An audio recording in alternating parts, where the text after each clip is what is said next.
Hey, everybody. Welcome to the Paranormal Peeps podcast. This is our last episode of 2021. So congratulations for making it a whole year with us. I am your host, Josh, and I am currently flying solo tonight. But like usual, that doesn't mean you're just going to hear my lovely voice. We will have Mike and Terry and Jamie and Elisa all present with us as we go back and revisit some of the conversations that we had during the Benson Grist Mill episode. So that recording was quite long, and I was able to take a nice, fun little piece out. And you guys get to hear the leftover part of that conversation. So it's, so let's start off, and we are going to join Mike as we move towards the Bollinger blacksmith shop. So we mentioned that Gustav likes to go over, he goes back and forth between the Forsyth cabin and the blacksmith shop. And the spirits, that's called the Bollinger blacksmith shop. Why?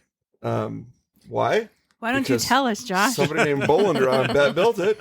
The name is actually on the outside of it.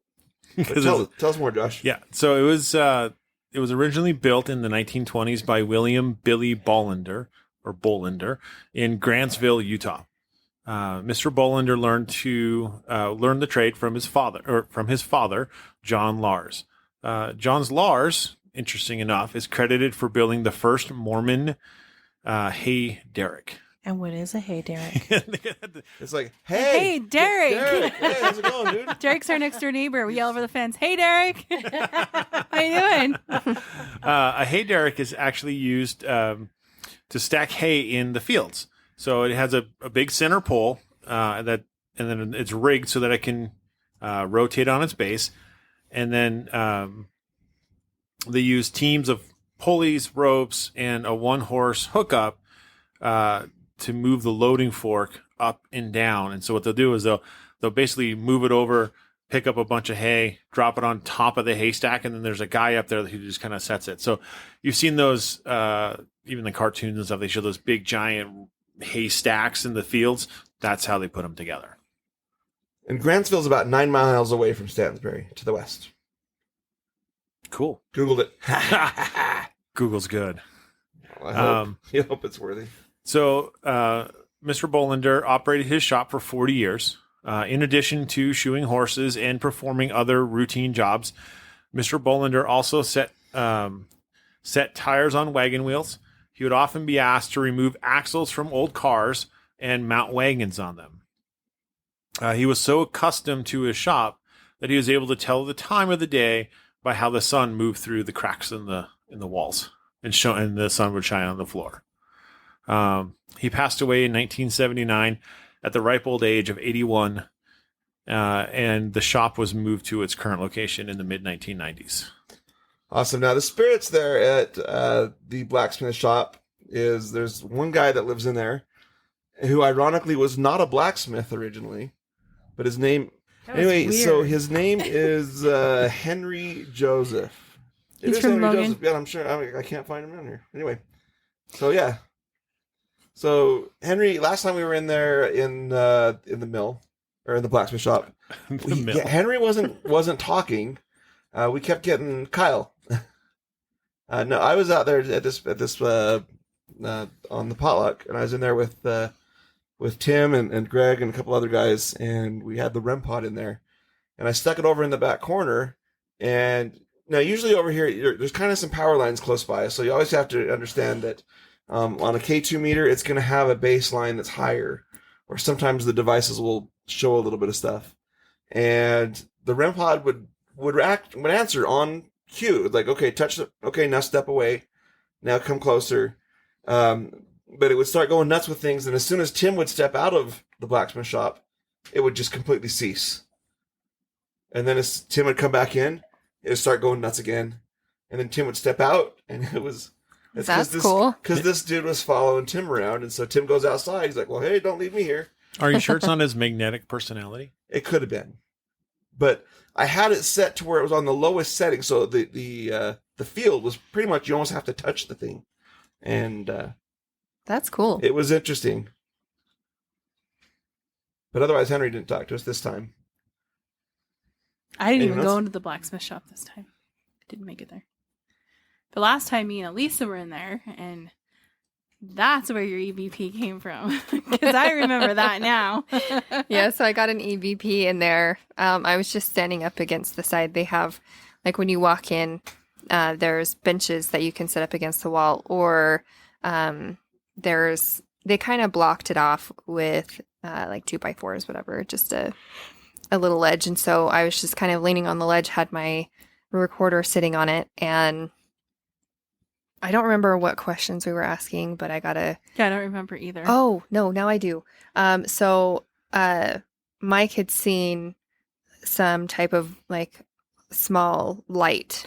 Oh, yeah, we thought that he had, like, visually seen, like, an orb Yeah. over in there. And for us, we don't take orbs, like, We don't take them lightly very or serious. seriously. Yeah. We don't just go, oh, it's an orb, it's a ghost. Yeah. we don't. And so, but when you visually see, like, a ball of light, it's a whole nother story, right? Uh-huh. And so you had seen the ball of light. Do you remember where it was? I don't. So it seems like it was, like, towards the bottom of, I guess where... Oh, no, I do. It was kind of like, so there's a what they call, I think it's a bilge, is that what it's called? Yeah. Where the kind of the pump is, and where they have the forge. So it was kind of between the forge and the, there's like a big counter table across the backside there. Okay. And I think it was over, kind of going from the forge over to where that big counter is and table is. Yeah, to the right. And then I went in, I don't know how much later it was, a few minutes later, and I had seen something very similar to that. Mm-hmm. And I had made the comment like, oh, did you guys see that? There was like an orb that went by and whatever, because it's not very common that you see that. And then I'm like, was that an orb? And then I get, no, on my recording. And then come to find out, it was actually a reflection of the light from a car driving by. Yeah, that's part of why we don't take those things too seriously when Yeah, we see because them. it's more often than not, it's going to It's be not- debunked. Yeah. Well, and let's face it, the blacksmith shop is like right next to the road. The whole thing is like right Yeah, next the to Well, the right, road. it's all right next place. to two roads. So yeah, you can get that light traffic coming through. Yeah. But then also, this time, I met up with, me, Josh, and Jamie were in there. I met up with them in there. We kind of hung out all night. And we used the flux. And we were talking about how loud the road was. And then on the flux, there's a red light and a green light. And the green light went bing. And we're like, yeah, it's loud. Because it was so loud that night. Because there was like a lantern festival going on. But then we asked it to touch the other side to start asking questions. But then the green light went off again.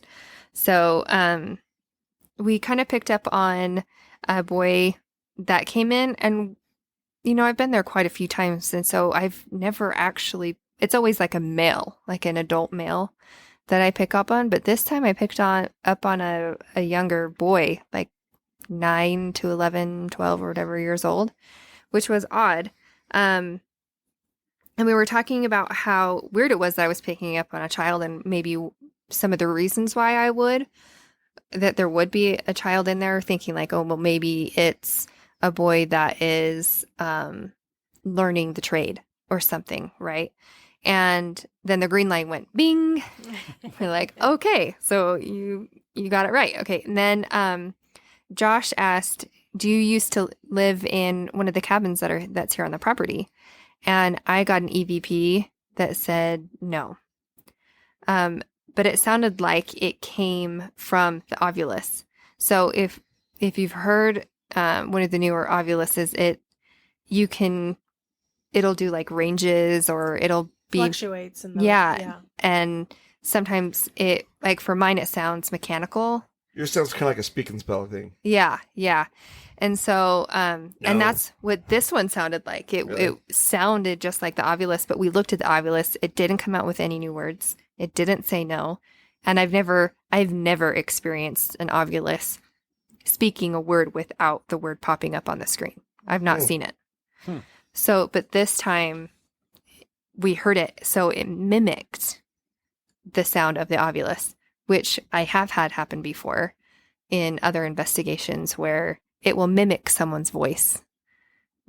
Maybe someone who's investigating. So I know type 3s will do that. yeah. So we got that one. And then we had seen a light go off. We hadn't seen the light go off for about 10 minutes or so. And I asked if they would light it up again, if it was still there, and it lit up. And then, Josh, you started feeling something like a cold breeze or something. Remember that? Oh, yeah. It kind of got cold. Like my feet, like down, like by my calves and my ankles, it was starting to get really cold. Like it, there was that breeze. And so we all like bent down and like, like feeling around on the floor. It's like, oh yeah, it's cold. And I think we ended up figuring out that was the air just coming in. Yeah. Mm-hmm. And then I asked, oh, okay. So when you were talking about that, you'd asked, well, did the breeze come in from the outside? And then the green light went on again. So the only times that it would do it, it was pretty intelligent when we were having conversations. And then in my head, I asked, do you only like to touch the green light? And then the light went off again, right when I asked it. And then I told them what I had just asked. And then we had talked about how the red light would only appear in the loom room. Do you remember that? Mm-hmm. Yep. And then I put up the question that maybe it has to do with the type of energy that spirits produce. Like if it's a positive entity, then maybe they just like to turn on the green lights. If it's a negative entity, then maybe it's just the red lights that they do. Because, sometimes like spirits will be more intelligent than others. So they'll interact differently. Just like people. Oh, surprise, surprise. Right. And so when I had said that and said if the more positive entities do the green light, and then the light instantly went red. So we're like, oh, okay, well, I guess you answered that question for us. So no.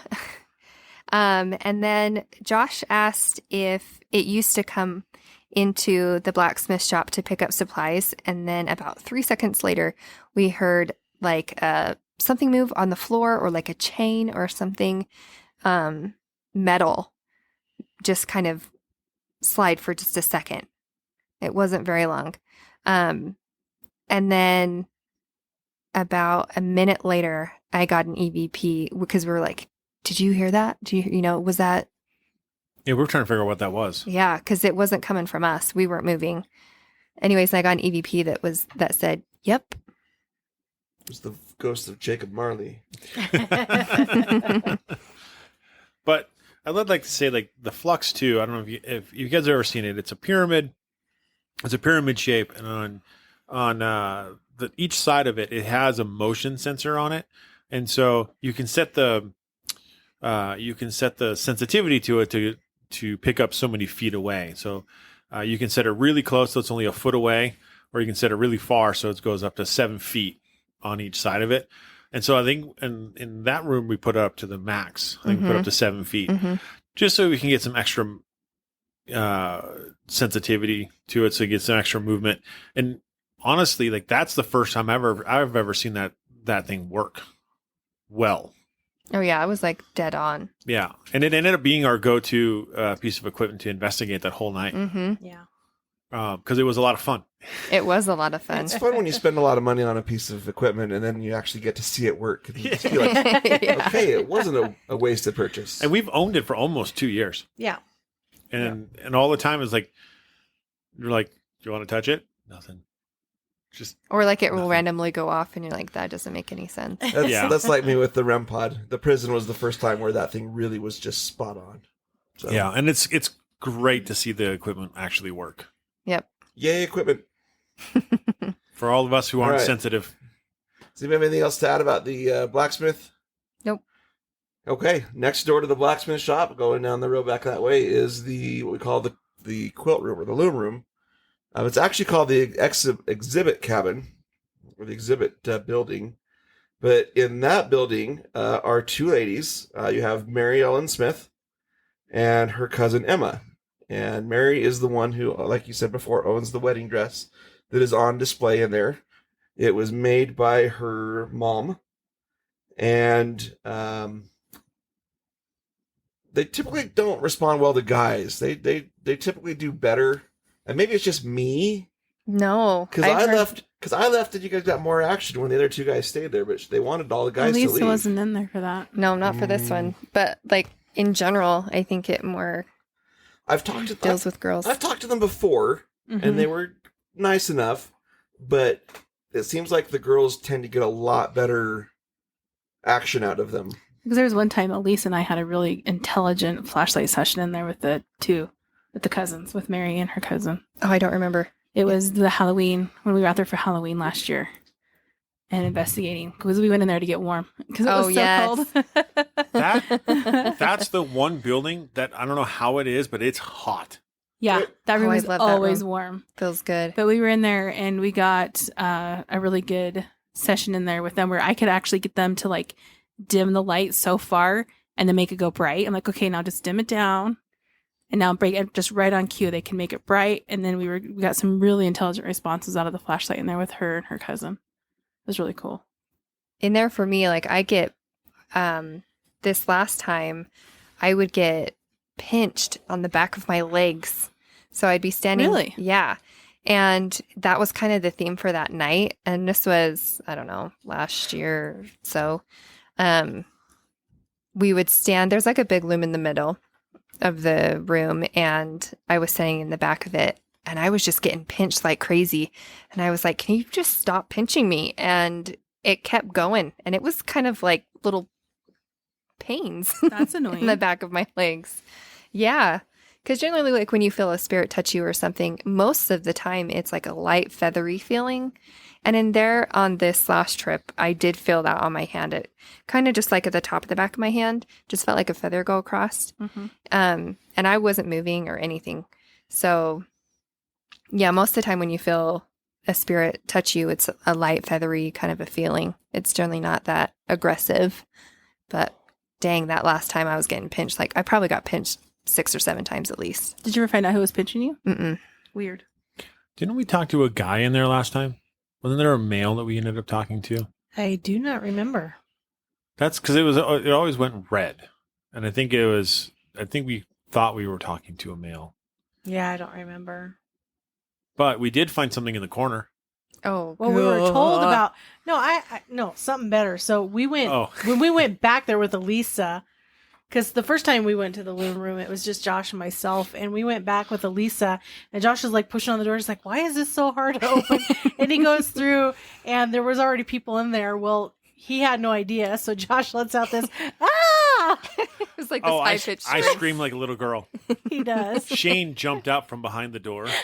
We had Well, a you great guys laugh. scared the crap out of me because everybody just broke apart to go investigate. I didn't know you guys were in there, and right as I walked past the window, a blue light came on. I was like, "Holy crap!" Didn't know you guys were in there. You got me. It's the living who scares us, not the dead. Exactly. But we found a little friend in the corner. Yeah. Is it a mouse? No, it's worse. I was sitting like Snake? 6 inches. I away would from it the first equivalent time. it to a type 3. Snake. No, it had 8 legs. It's a spider. Oh. with a red, Hourglass. You guys Huh? find We a found a widow. black widow in there? a big Actually, one. it was Shane's group that found the widow, and they're like, "Oh, hey, there's a widow in the corner." And Jamie was sitting in that corner, or next to that corner, because it's where the 2 tables kind of come to meet. And there's that back door. Yep. So it was right next to the back door, but Jamie was kind of sitting for Right a next while, to it. right next to it. Ugh, it was a big one. Yeah, It was not that big. Oh, yes, it was. it's big enough. Was it like a 10-foot snake? A rattlesnake? It was. No. It this- almost More bit like you. 15. No, Oh, that was not it. no, It it's was not this- this size. It was this big. It's not the size that matters, Really? Josh. Because when you told it earlier today, it was this big, legs and all. I which did is not 3 say it was that you big legs. did too. Black widows don't get any Anyways. bigger than, like, the size of a pea. But Size of on a what? of a pea. No, I've seen them the size of a large grape. I've seen the body this big. A widow? Gross. Yeah. Wow. So- 3 of them. It was In disgusting. Utah? No, it was in Washington State. Oh, yeah. It was gross. Back to the paranormal. We did hear, I don't know if you guys remember, we did hear like wood creaking, like a, but I don't know. There was nobody was moving or anything to say No. what it was.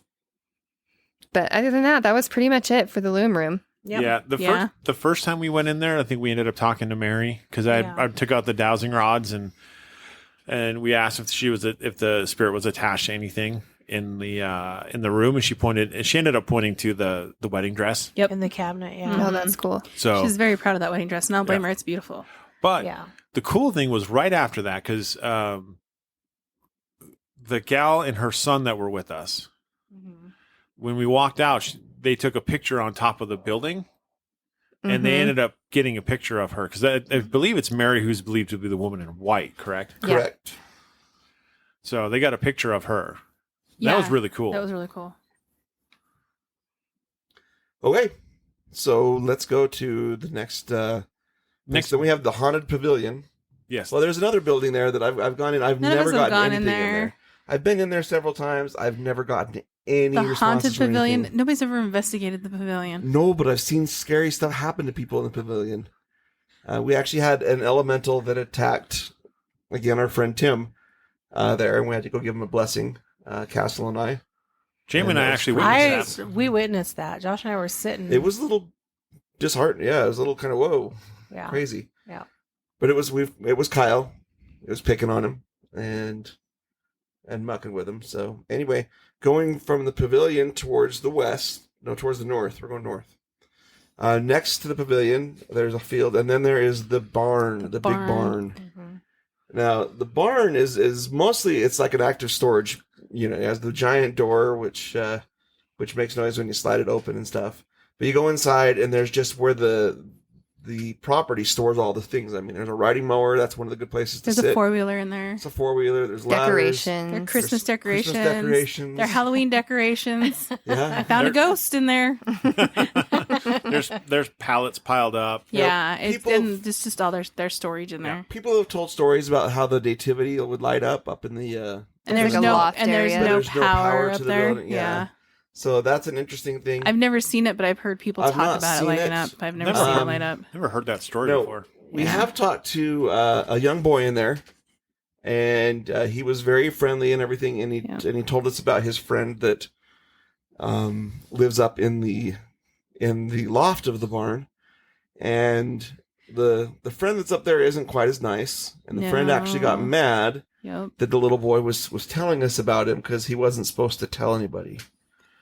And he got mad enough that he actually walked. And Stomped. Yeah. Terry and I heard him. There were several of us that all audibly, We all audibly heard him it, walking. and I do have it on recording. That's awesome. Again, I don't know that it would come through very well being uploaded into the podcast, but you can hear the footsteps as he kind of came across yeah. and then looked over the edge down. We all heard the boom And it was the catwalk. and it up was above us. cold Crazy. It got and so evil. cold in there. It's And just he was mad. you're out there in the middle of the summertime, and it got so cold in there. It was crazy.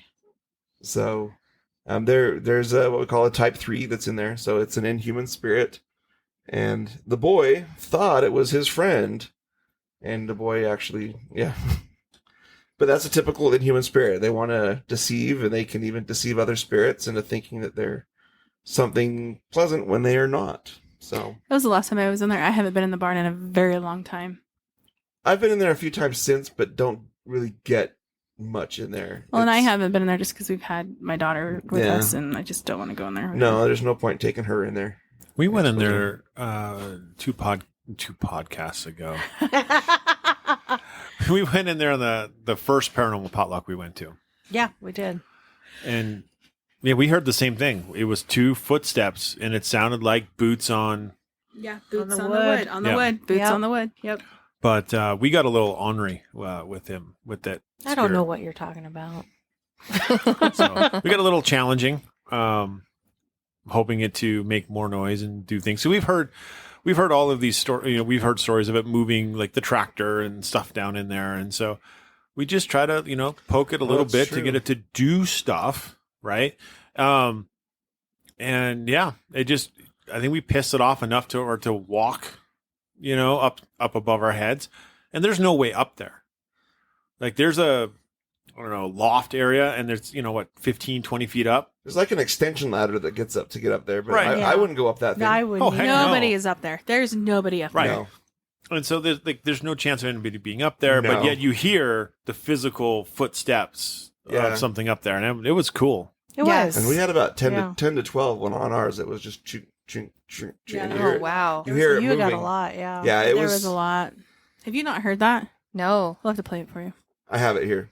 I've We'll seen play it after. Yeah, I've seen a lot of shadow play up there. Yeah. So I've seen a lot of like someone like poking out and then Going back.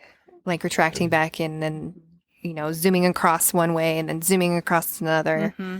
And we have some friends that had the four-wheeler.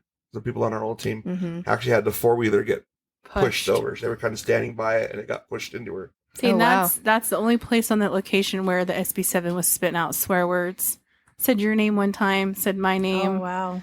Yeah, it was pretty crazy in there that one time. I used my Ovulus in there. I actually put it on the four-wheeler, the Ovulus, Mhm. and I stepped back, and Josh was, I think he was on, you were on the other side. Yeah, And I don't know if we had the flux in there or not. we did not.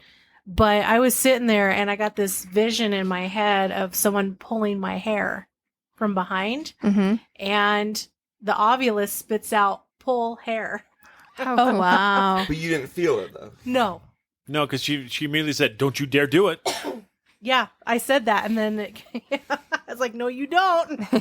Wow. But I that was the time too. I thought I could actually see something in the far left corner, Mhm. like kind of like peeking out, going back, Yeah. peeking out, going back, and that was a little bit tough because, well, I'm thinking that's what I'm seeing. Right, there are open slats, and it is next to the A road. lot of them. Yeah. And so, any type of traffic going through, you're gonna Oh, get some. yeah. You can get a Yeah. lot of light. You Light. get a play. lot of light Cracks, playing yeah. there. Yep. So And shadow. Yeah. was that what I was seeing? I don't know. Hard to say. It's really hard to say, and I haven't gone back and reviewed any of that. But we did hear some things back there. Like it sounded like something was moving back there. But Yeah, No, there there are again, cats out there. There's cats. Oh. right. And I Yeah. have seen cats in the barn, and so I was thinking maybe like You- a rodent or something back Mhm. there. I Yeah. think that's why there's cats out there. Yeah. To help kind of I've- combat rodents. Yeah, and I've had where in there sitting, when I go in there, I generally sit like either on the four-wheeler or there's some chairs like in the back corner. But if you, generally when things start getting nasty or if there's like a type 3 coming in, whatever, things get really dark. And even though there's plenty of light outside, all of a sudden it's like the room just gets darker and darker and darker and darker and Mhm. heavier. It's a crazy feeling. Yeah, so I think I get that the most in there. So always a fun place to go check out. And there's lots of room for people to actually kind of gather around in there for it. So it's a better room for some of the groups. The bigger Yeah, rooms. it's a bigger area. And next to the barn, there's a cabin. I don't know what that one's actually called. There's but a whole it's- bunch of little cabins. There's a up bunch there of little cabins Yeah. there. There's the one that's But we closest to haven't the been barn. into a whole lot of them. That one's called the Tanner Cabin. The Tanner cabin. There's a lady in there who doesn't like people in there. She would rather we all just go away. And so if you want her, she doesn't want to play usually. And then it's like, do you want us to leave? To cross the rods if you want us to leave. Boom, rods crossed. Like, That's part of the okay. reason why I hardly ever go in the Yeah. room. And- she doesn't want to play. That's one that Jamie and I haven't been into, but it looks really neat. So we took the virtual tour. If you go to bensongrist.org, they have a whole interactive map where you can go through and take a virtual tour of the property. Well, that's cool. I didn't know that. Yeah. Yeah. And so you go in and you can click on the cabin. You can see that, there's a bed in there and all this other stuff. And it's like, wow, that's really neat. And we asked each other, like, why have we never been in there? I don't Well, know. now you know because she doesn't want you in there and she won't. She just sits there in the chair and doesn't want to do anything. I think we just get pulled to other places that we're used to going where we know the Mhm. activities at, that we don't try going to places we haven't been before. Yeah. And maybe we should next time. Let's. Because it's But- it's a expansive property. Mhm. But most everybody goes into the blacksmith shop, the Forsyth cabin, the 2 mills, and then, of course, The schoolhouse. Schoolhouse. The schoolhouse. We'll get to schoolhouse here in a minute. Yeah, there's a couple other cabins there that people don't go to. There's one that's that they consider like a dairy type of a cabin. Yeah, it's the dairy cabin. I don't know that it was actually a dairy. It was somebody's cabin, but they put cow stuff in there because it's just. It looks like they got like a milking cow, like a cardboard, like a cow that you can go in there and like milk. Right. Now I don't know if you can or not, but that's what It's a rubber glove. Yeah, I don't know. It could be. It could be a rubber udder. And then the next one to that one, kind of coming back towards the center. I want to say there's like I feel like it's like an armory or something in there, but I don't think that's right. I have no idea. It's not on the map. It's not usually unlocked, or if it is, we just don't ever go in there because there's really nothing. In there. I think the other reason why we don't generally go in there is we always investigate in at least a pair of people, and most of these cabins are, they're glorified sheds, right?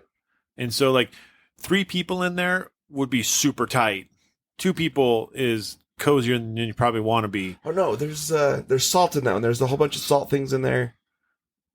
Oh, I don't remember. I've never been in it. I don't know. I don't know either. But there's really no spirits in there that answer much. Yeah. Now in the next to that is the sheep. It's like a sheep herder's wagon, and it's actually like a wagon that has actually I want to say it has rubber tires and then like a metal top to it, and it is like a 3-man tent size wise. There's room for 1 person to go in, and it's always hot and just stuffy, and so we never really go in there. I know, one time I do remember that other cabin, that second one that I said that we don't usually go in much. We did have 2 gentlemen that were in there at one time that didn't get along with each other. One kind of hangs out in the front part, one hangs in the back part. I want to say they were different races. I think one was like Eastern European, the other one was Hispanic, and they didn't like each other, but they just tolerate each other because that's where they live. I find that a lot with spirits. We found that in a place where we went down for our anniversary. Off a side note, where there was a spirit that lived in a place next to a Type 3, but it's like, well, you can leave. There's other places. Like, nah, I like it in here. It's like yeah. You can travel the world and see everything, and yet you choose to stay here. Right? That's just weird how that happens. Yeah. So behind those cabins, we have the amphitheater. The amphitheater, I've had a lot of flashlight stuff happen back there. And the biggest thing, I know there is a large shadow type entity, that's probably 12, 15 feet, even 20 feet tall, that he'll present himself. And he is another inhuman spirit, right, Elisa? Yep. Another 3. Type 3. And he likes to make himself look big and scary just to, be impressive. But he's been seen down there. He'll make noises down there in the reeds. Likes to go through the brush around you. And otherwise, it's a great place to just kind of have several people sit there. Like I said, we've done flashlight sessions there. But is that the same 3 that go down with the fire pit then? I'm wondering if it might be. I wouldn't put it past Because it's him. not horribly far. It's only about 40 feet, 50 feet. Yeah. Maybe. Well, and if he goes stomping up the riverbed there, it's just right there. Mm-hmm. Yeah. Mm-hmm. It's real. It's real close if you go down by the creek or Right. lake or whatever that water thing is. It's a glorified creek. They call it the creek, but it's very still. I wouldn't be surprised if that was the same one that ran up on you guys. Now, didn't you see, because we investigated the amphitheater this last time, didn't you see him over there or it? Kind of where the bushes were. He was standing right on the edge, just watching. Mm-hmm. Yeah. You No, could that hear. was me. I thought we heard him moving too. Oh, I knew it. No, I'm kidding. So, but we could hear him moving too. Yeah. We hear a lot of we did hear like leaves rustling and stuff like that from the wind. Yeah. But there's a difference between rustling on the ground, like walking. Yep. Versus the trees. Yeah. But for me over there, I've had a lot of good EVP sessions there and a lot of good, I haven't done the rods, but other people that I've been with, there's really good rod sessions. But There was one time we were talking to a type 3, and it got really intense. There was a lot of cuss words, a lot of like, you're terrible people and I want you out, and things like that. So I don't know if I've had like a good positive entity speak there. It's generally the negative entities that interact with you. Yeah, because there was that one time we kept hearing something, and we went over on the bridge and we shined our flashlight to see if we could see any animals moving, to see if the weeds and the brush would move from the animal moving over there. There was nothing over there. Yeah. Nothing, but we could hear something was moving. It was the craziest thing ever. Mm-hmm. Well, if you remember this last time we did that flux session, and that was probably one of the... That was a good flux That was session. a really good flux session. We were actually having a conversation with a couple. Yeah. And yeah, because we asked if it was a man or a woman, and they both went off at the same time. Bing! And you guys hadn't seen that before, right? No, we had never seen, because you can make it go off multiple times, and it went off. Both sides went off. It kind of gives a little chirp too. Yeah, and it gives like a ding for like kind of like a positive sound for the green and the yes, and then a little bit more of like a negative sound for the red and the no. And we're like, "Are you a man?" And it was like ding ding. Both sides lit up. That's awesome. So yeah, we kind of figured we were talking to a couple, and it was a really wonderful flux session. And then it went stone cold. Mm-hmm. Yeah, that's where the 3 came in. Yeah. Yeah. And that was about the time. That was a little after you guys went over to the schoolhouse. And the schoolhouse. So on the way to the schoolhouse to get across, you got to go across a bridge, get across this little body of water there. that was fun. And there is a Native American spirit on the bridge that can be kind of cranky, and he can make himself look pretty imposing. I call him Chief. I think everybody else that I've been with just calls him Chief as we go across. He likes to be acknowledged. He doesn't like people crossing his bridge, but if you acknowledge him and thank him for allowing him to cross his bridge, allowing you to cross his bridge, then he's cool with it. So if you do go across the bridge, just say, "Hey, Chief, thanks for letting us cross your bridge. We really appreciate all you do." He's there. He patrols that bridge, and he doesn't allow any of the Type 3s to come across the bridge to the other side of the water. And it actually works because we've never run into any Type 3s over there. Nope. In fact, this last time I was over there with Tim and a couple other guys, Tim was commenting on how open things have felt. He was feeling and sensing things, and he could feel spirits and their emotions and things. He's like, over on their side, I was completely blocked up. But even Kyle, the one that picks on him, couldn't come across the bridge because Chief wouldn't let him. And so that's probably why the schoolhouse is my favorite area over there. It's crazy because like going over that bridge and getting to the other side where, the school is present. Everyone, goes over there all the time. And funny enough, I've only ever been over there once. But that's going to change. Next investigation, we go out there. I'm going to go out and hit some more of the buildings over there and see some of that other fun stuff. So, I just want to thank everybody for coming out and listening to us this whole year, and this being the last episode of 2021. 2 days from now, we're going to be celebrating the new year. Hope you guys all have a wonderful New Year celebration and bring it in right. Here in Utah, I think we're looking at getting some snow. So if you guys are in, the snow belt, be safe, have fun. As always, find us on Facebook at Cold Spot Paranormal Research or Paranormal Peeps Podcast. Look us up on Instagram at coldspot_paranormal_research. And like always, stay ghosty, my peeps.